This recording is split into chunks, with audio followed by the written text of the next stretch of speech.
will take 1 year to stabilize. The only challenge with Ripple is 100 billion.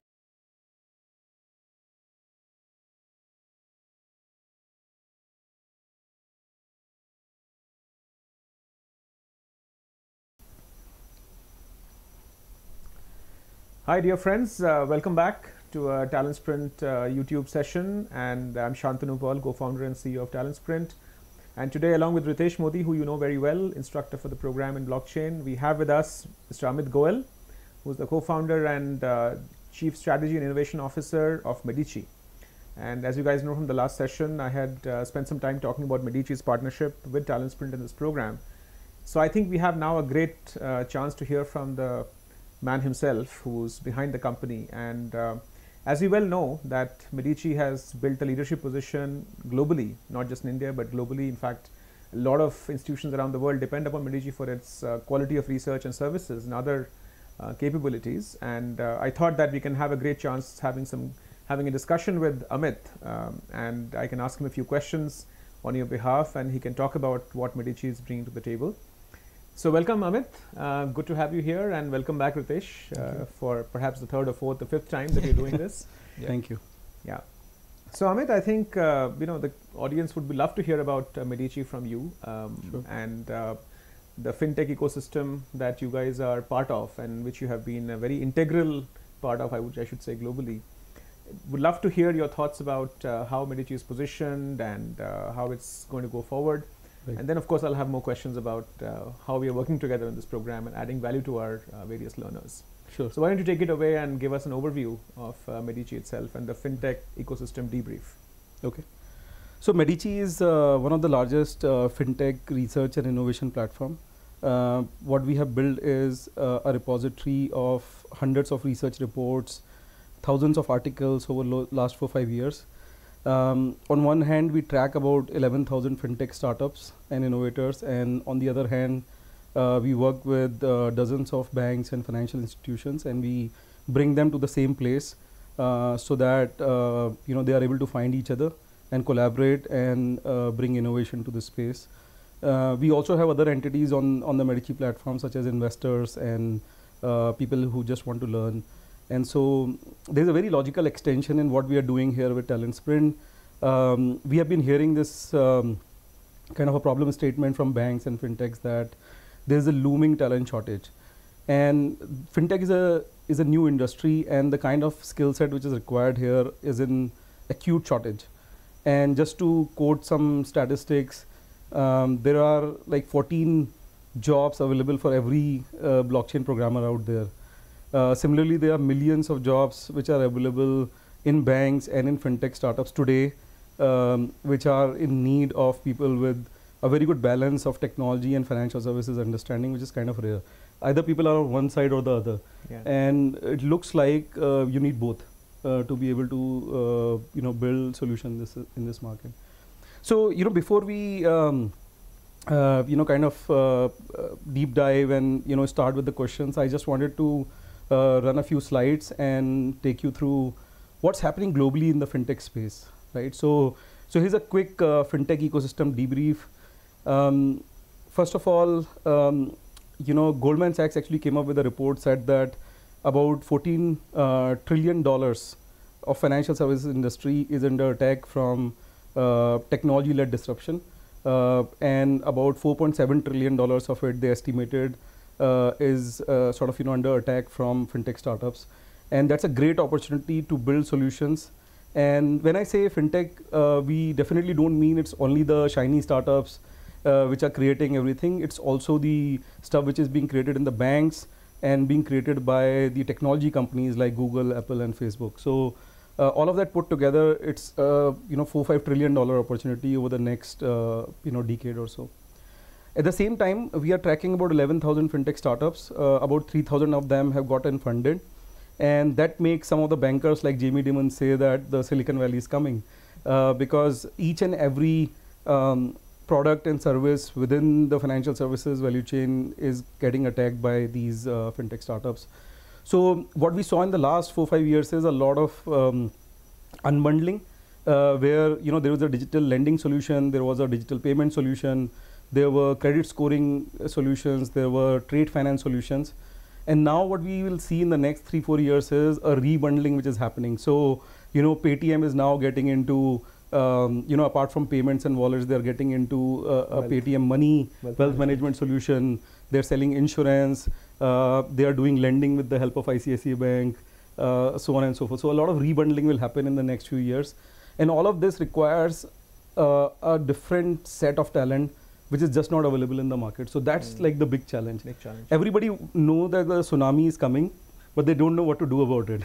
And so they have to actually build up a talent repository, a talent pool, and companies like us and individuals like us are basically working towards that. And that's why it's a great opportunity. If I was to just drill down into India, there are about 2,000 fintech startups in India already. About 200 of them are funded. And if you see the right-hand side, basically these are, all the pink circles are the payment companies, all the blue ones are lending companies, and then there are others in wealth management, blockchain, RegTech, and other spaces as well. So very, very vibrant fintech ecosystem. In fact, we did this bottom-up data pull from our MEDICI database, and we did some analysis on top of that. So after the meltdown, US had the most number of fintech startups between 2010 and 2015. What I was amazed to see is that between 2016 and 17, if you leave aside China, because nobody knows the exact data for China, if you leave aside China, the most number of new fintech startups actually came in India. Wow. And that's about 420 new fintech startups in the last 2 years. Essentially, it means on an average, some of them have at least one person or two people, and some of them might have like 500 people. So just multiply this 420 into the amount of talent they have and the amount of talent they need in the coming years. It's a huge opportunity, but also a problem that people will have to solve. Overall, I think fintech is much beyond just fintech startups. So just quickly, I wanted to say that there is very aggressive governance which is coming to the space. So our government in India has launched things like Bhim app. They are very heavy on digital payments, and they are trying to participate. So our team was sitting with Suresh Prabhu, the Minister of Commerce and Information Ministry. So he was very interested in knowing what are the problems that fintech startups are facing. So there is very strong government role which we are seeing, which can only help because they are able to push things at a much larger scale. And then rising customer expectations. So if we can book a car in 4 clicks, why not financial services? So there is just growing expectations from the end consumer that they want everything to happen in that simplified 4-click fashion. Frictionless finance. Frictionless finance. And then there's not just like financial services institutions are not just worried about the fintech startups, but they are also worried about the Google and Facebook and Amazons of the world, who are really good at both the tech side and also being able to manage the scale and the regulation side, right? So that is a massive threat that they face. All in all, if you are in this space, if you get a job in this space, you will have a fun next 5 years, basically. Whether you are on this side or the other side or the third side. So India is producing some of the finest fintech experiences in the world, like global benchmarks. We are able to open a bank account sitting at home in under a minute. Things like Kotak 811, IDFC. For the first time in the history of kind of tech world, where always American companies used to hold the platform, this is the first time that NPCI has created platform UPI, and then the data and the platform is controlled by an Indian company or an Indian association, and then everybody is coming and building apps on top of it, like Google Tej and DigiBank and Bhim and all of that, right? WhatsApp payments, right? So very, very exciting times. In fact, when we share some of these insights in other parts of the world, we tell them that if you have to kind of make a difference and learn what is cutting edge of fintech and payments, you should come to India. Finally, I think the banks are in this space. The incumbents are much more smarter than any other incumbents in any other industry. Not only that they have built a moat with all the regulations and compliance and all that, but they have moved very quickly.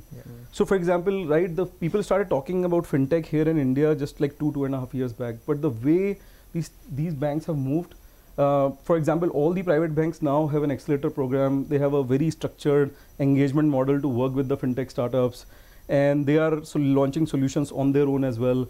And they are pretty much right up there with the global peers. So that is very kind of, I was pretty surprised to look at all the big boys, the speed at which they moved.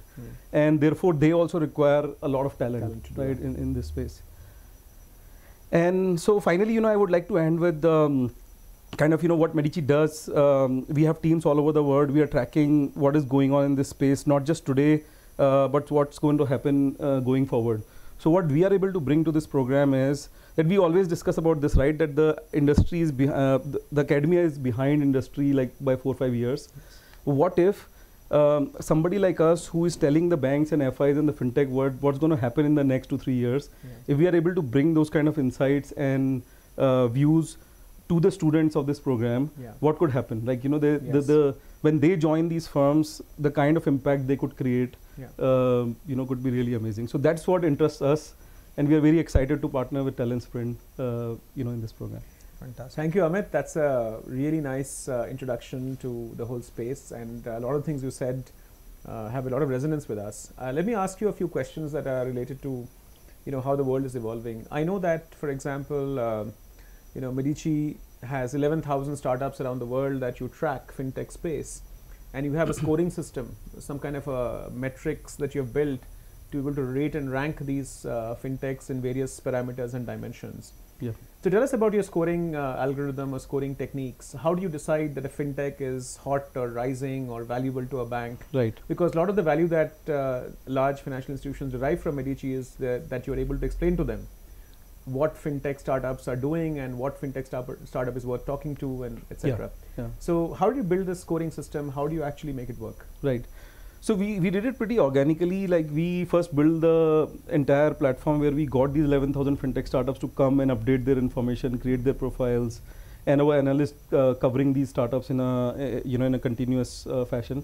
But then at some point of time we realized that we have like 700 blockchain startups, right? So there might be like 75 of them which are attacking the trade finance space with some sort of a blockchain solution. So the next question that most of these banks and FIs were asking us, and also investors on the platform, that who is better than the other?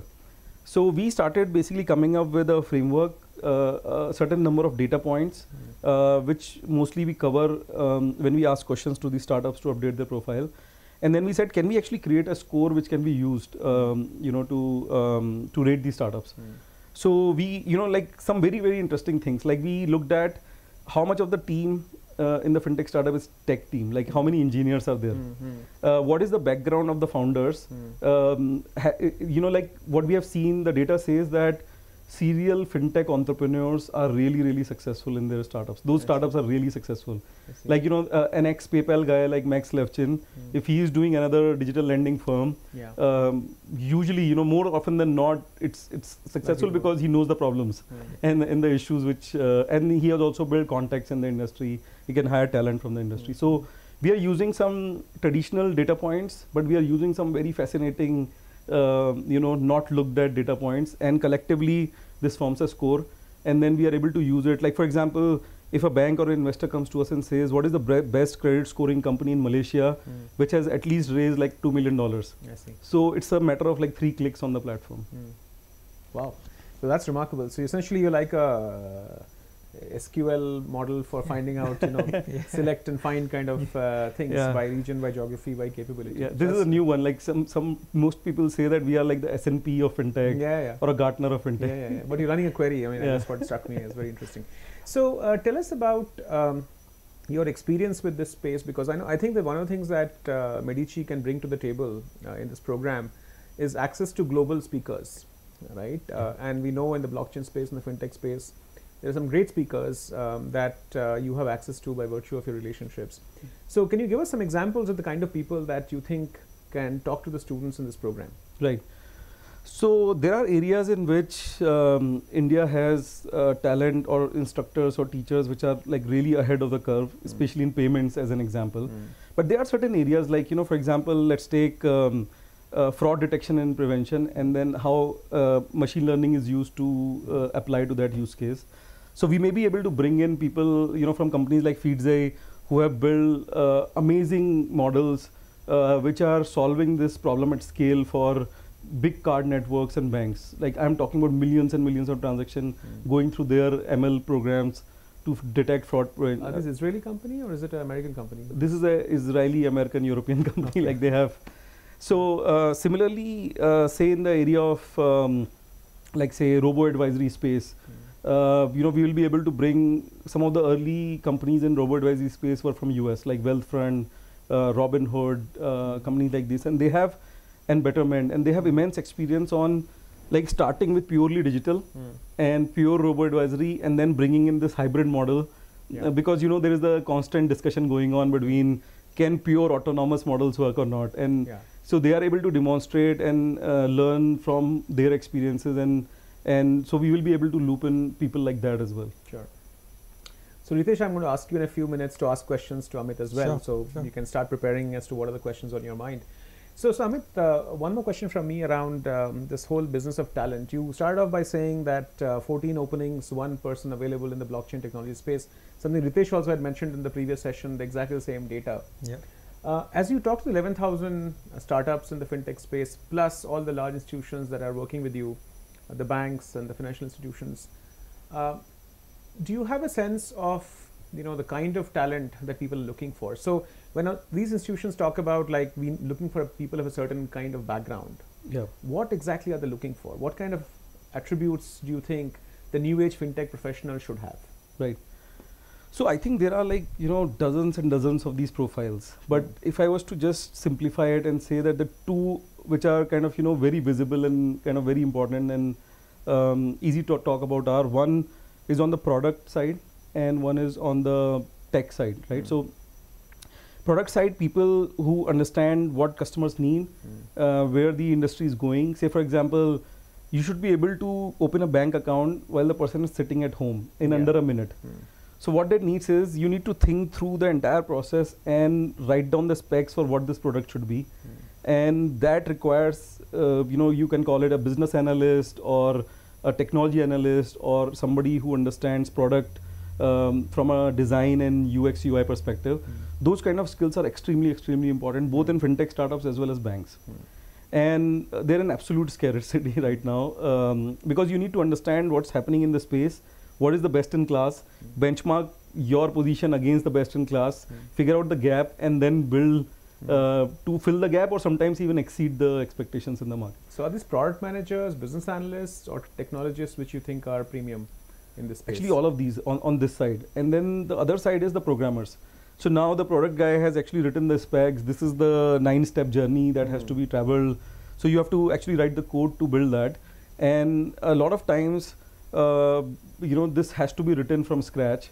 And therefore you need a whole lot of programming talent to be able to do that. For example, and again, we can probably double click on this, that if you're looking at a trade finance solution using blockchain, somebody needs to really know the language in which that smart contract will be written. And then before that, somebody has to figure out the use case for it. So both of them have to go hand in hand. So Ritesh, question for you, and also feel free to jump in. He just talked about smart contracts as one of the things. I know that that's something in the curriculum that you're very passionate about. Tell us about some of the use cases in smart contracts that you think are interesting areas of work today. Like if somebody wants to go to the market and say, hey, I've learned how to build smart contracts, what applications do you think of smart contracts are currently really, really hot? So before understanding the use cases for a smart contract, I think it's more important to understand first, what does a smart contract brings on the table? What is it? And how does it help in any use cases? So the challenge with any transaction that we have today is that it is not an atomic transaction. Say for example, you go and buy a flat or you go and buy a car. You do the payment today and the car is delivered maybe after a month. So there is a gap between the actual movement of the products from one person to another. It's not an atomic transaction. There is a lot of misses that can happen between these two exchanges. And smart contracts help eliminate this gap. So if I can buy a car at the same time I'm paying for it, is an atomic transaction. And when this happens, there is a very less chance that there could be any fraud in that. So that is why fintech is one of the biggest applicability for blockchain. And so much so that now when you can, and when smart contracts helps you do this atomic transaction, I think there is a lot of things from a use case point of view, not only from fintech, but across the industries and domain that we can implement using smart contracts. So I typically give example of supply chain, counterfeiting, lending, peer-to-peer lending, all of it. Now, if I do peer-to-peer lending without blockchain, if I am lending to somebody, there is somebody sitting in between who is facilitating these things happen today. That centralized exchange, it could be a small company, it could be large company, it could be exchange or whatever it is. But if I put it on a blockchain, the transaction will happen immediately. So a lender will send the money, and somebody who's looking for loan will get it immediately, and that too on a smart contract written on a ledger which is immutable in nature. That is a wonderful thing that you can do with smart contracts. So that's just one example, peer-to-peer lending, and there's so many. In fact, you name it, I can keep on talking about it. So there is no end to it. So I'm going to name it because Amit probably has got by now institutions that come to them and say, we want to find a smart contract technology company. So can you give us an example like of where somebody has said we want capabilities in smart contracts in recent so times? we have actually heard pretty crazy things. Okay, so share them with us. Yeah, so I'll tell you the craziest that we have heard. So you know about autonomous cars, right? So self-driving cars. Self-driving cars, autonomous cars. So what if two autonomous cars actually collide? And there's like, how do you solve the insurance use case for that? So there is smart contracts which can come into picture. You've barely gotten past the point of autonomous cars hitting a driven car, right? Human-driven car. So now we're talking about because those problems will have to be solved before the autonomous cars are put on the road. Yes. Yeah. The less crazier ones are things like the capital markets, like a typical stock exchange scenario. So there are 7 different types of entities. There is the clearing house, there are the CCPs, and there is banks, and there is exchange and all of that, right?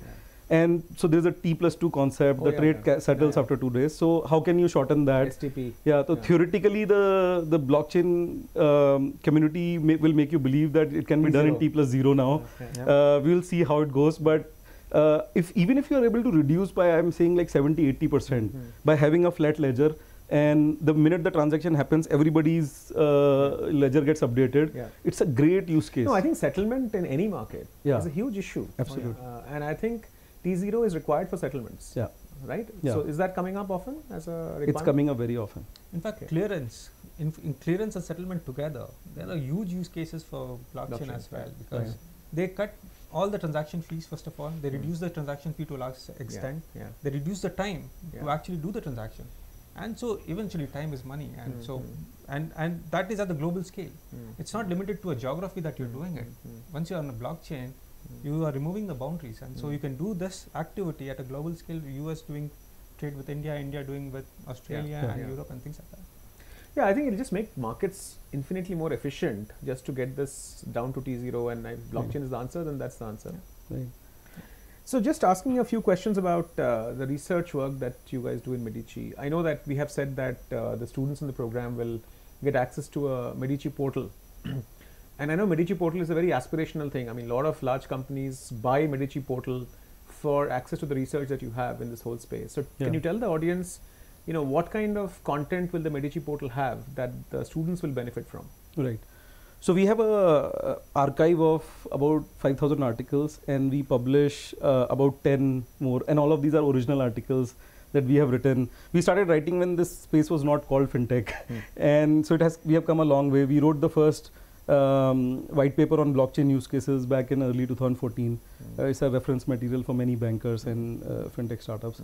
So what we are bringing is that we will bring all of that articles, research, content, but we will also allow people to access our Medici portal, which is only available to banks and FIs today. So we are bringing a lighter version of that to the students, so they can go in and they can find out who these FinTech startups are, what are they doing, where are they based, what is the product and services, what is the problem they are solving, how are they hiring, right? So then it starts connecting in terms of where some of the students can actually also seek job opportunities. Right.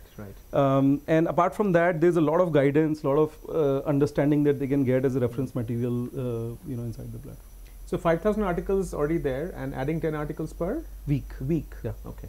So there's a hell of a lot of content to keep up with. I'm sure it's like going to be very exciting for people. No lack of content and context. Big library. Fabulous.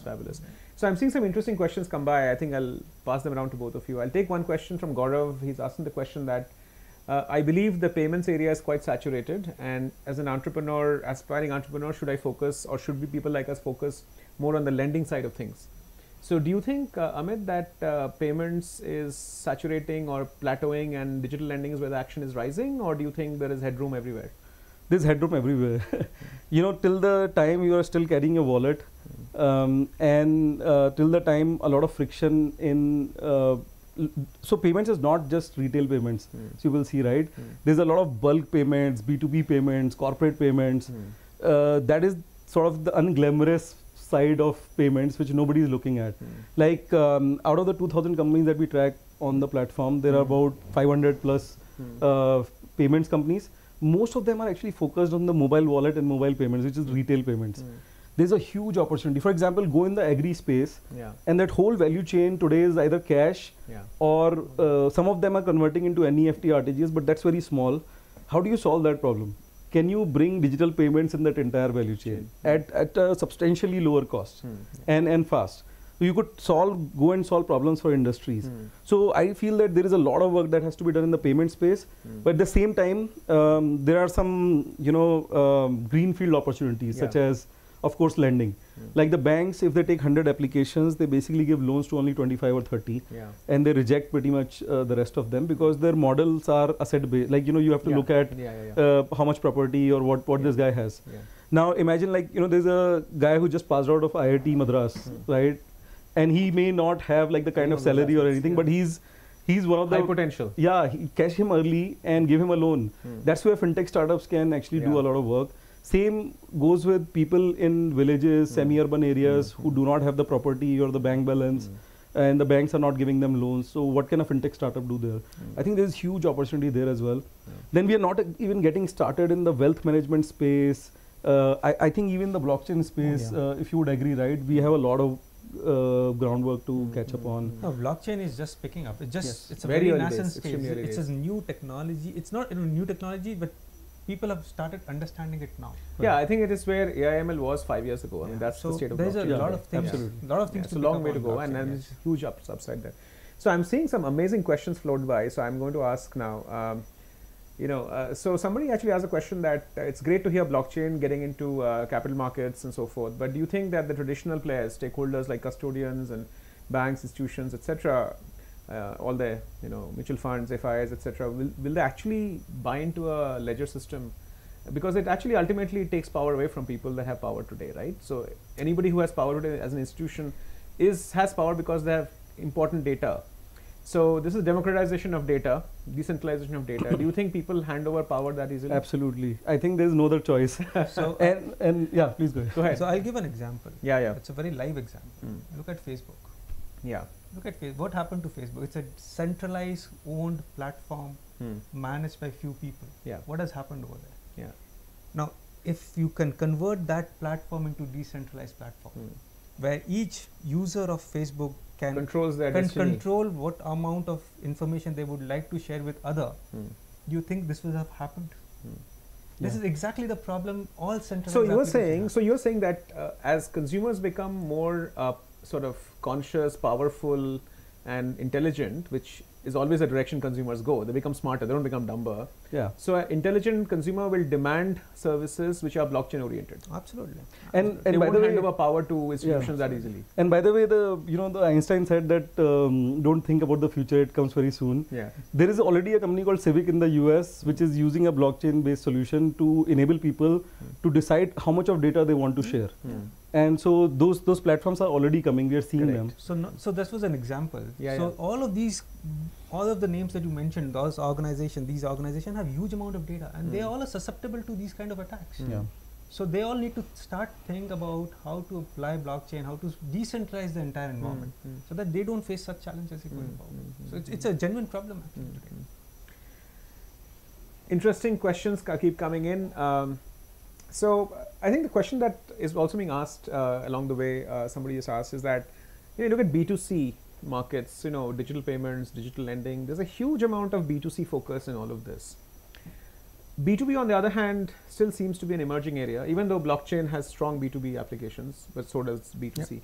So do you guys have any view? I mean, from Medici perspective, the kind of requests you get from institutions, Are they looking for innovation, acceleration from you in the consumer B2C application space, or are they looking for B2B innovation as well? And what is the ratio of these two things?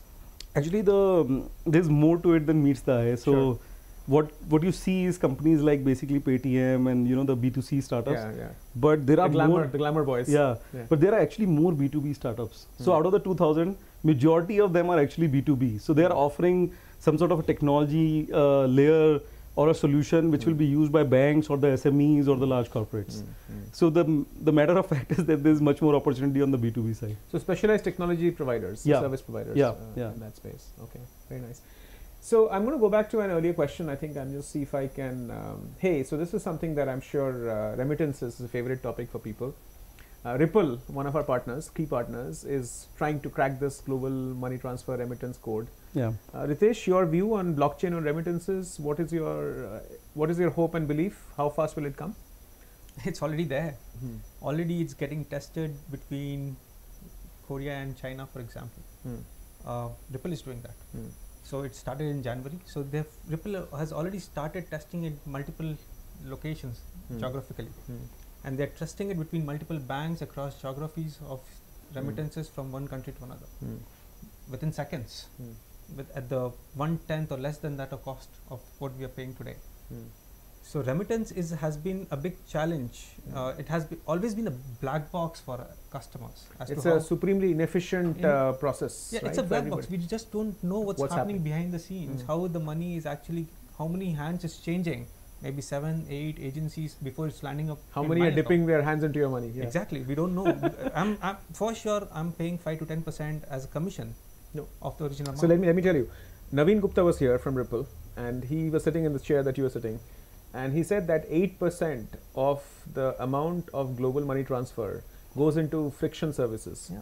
So that Then people who put up a friction make some money, and that friction adds up to 8%. So we're losing $8 for every $100 transferred. And I think people transfer like some seriously few hundreds of trillions of dollars around the world. Yeah. So you go anywhere you will see. So you think that remittances is ripe for it's a big disruption? And not just the retail remittances, that of course is a big problem to solve. But also if you see the interbank transfers, right, which is where the SWIFT system comes into being.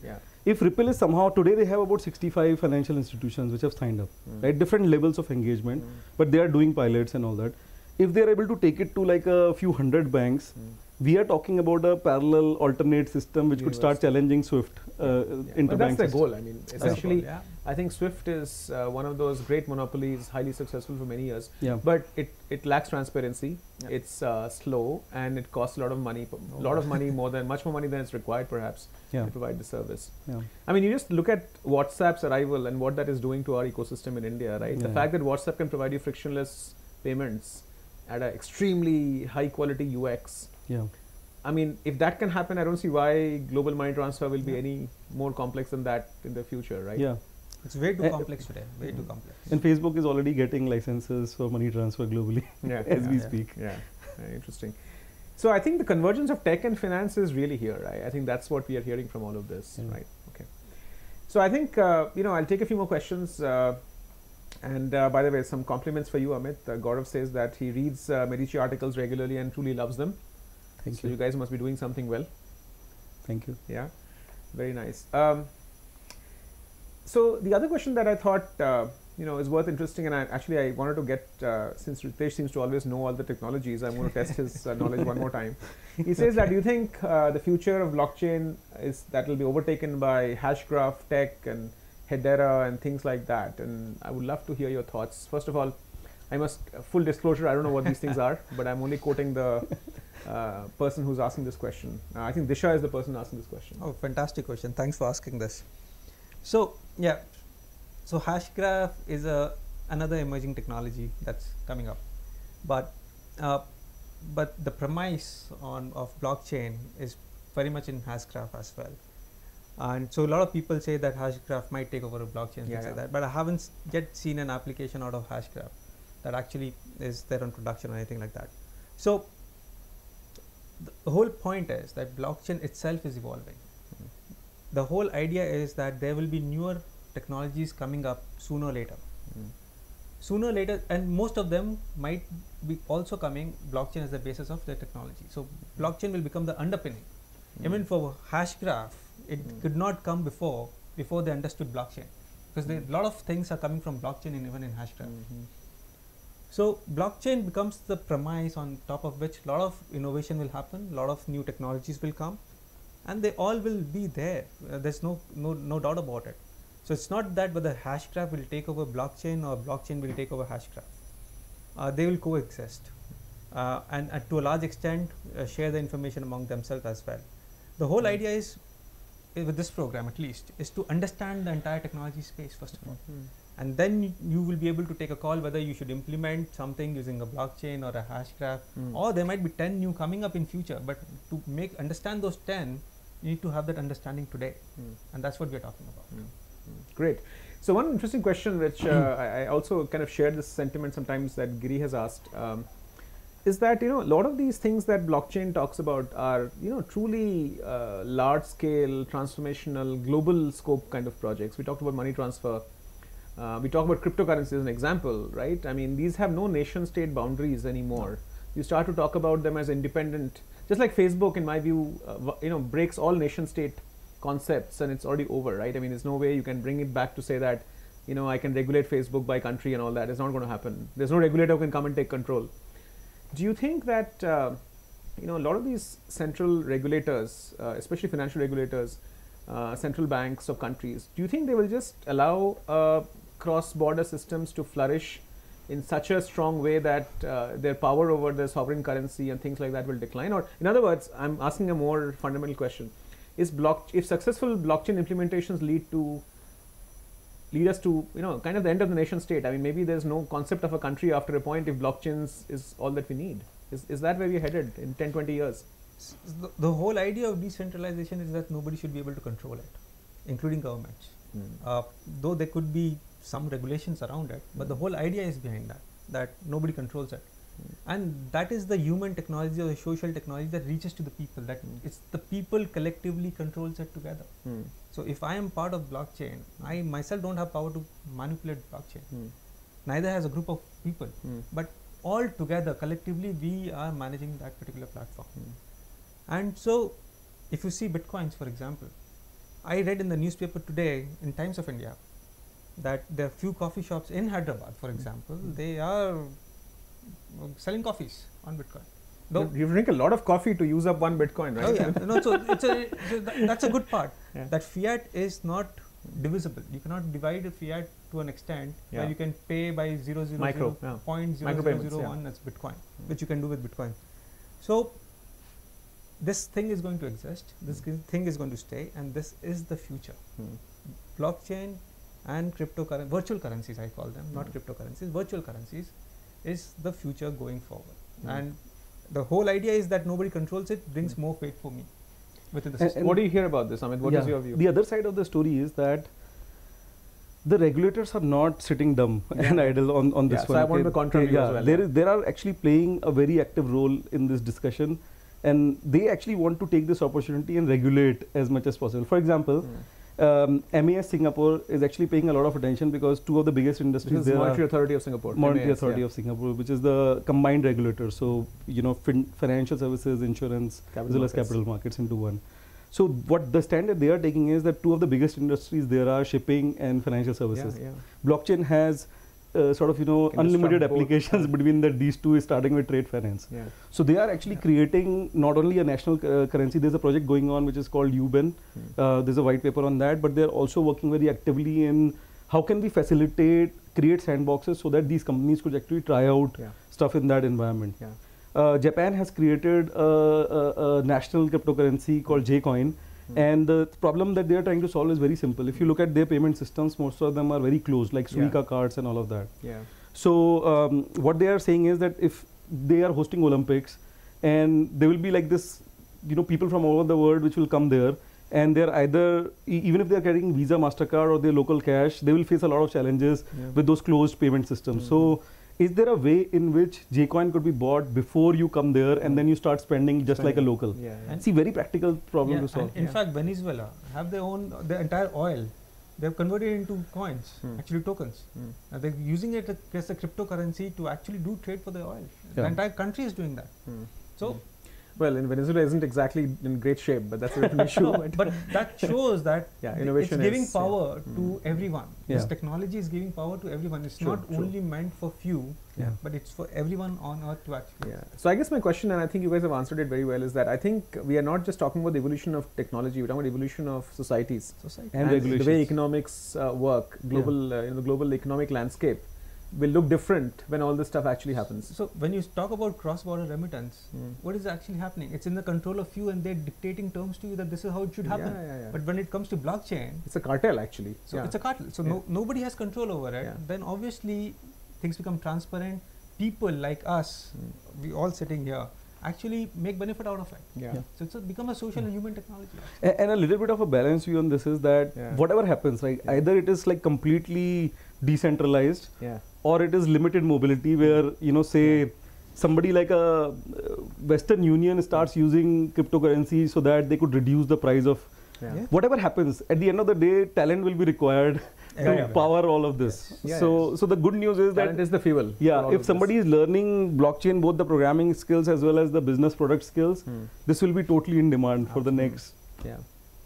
No, I absolutely. I think that the talent side of it is a clear opportunity. I think the way this is going to, I mean, you talked about two extremes, total control in one side and then total chaos on the other. And if you look at innovation to me is like controlled chaos, right? You have to let chaos happen, have some, guardrails around it.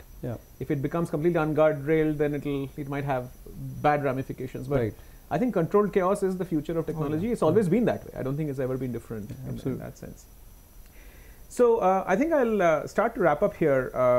And in fact, Ritesh, I think if I let this go on, there a lot of people will challenge you on hash graph and so forth.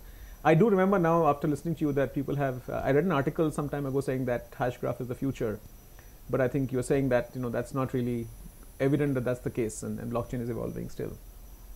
So I'll start to close this out with a couple of questions, Amit.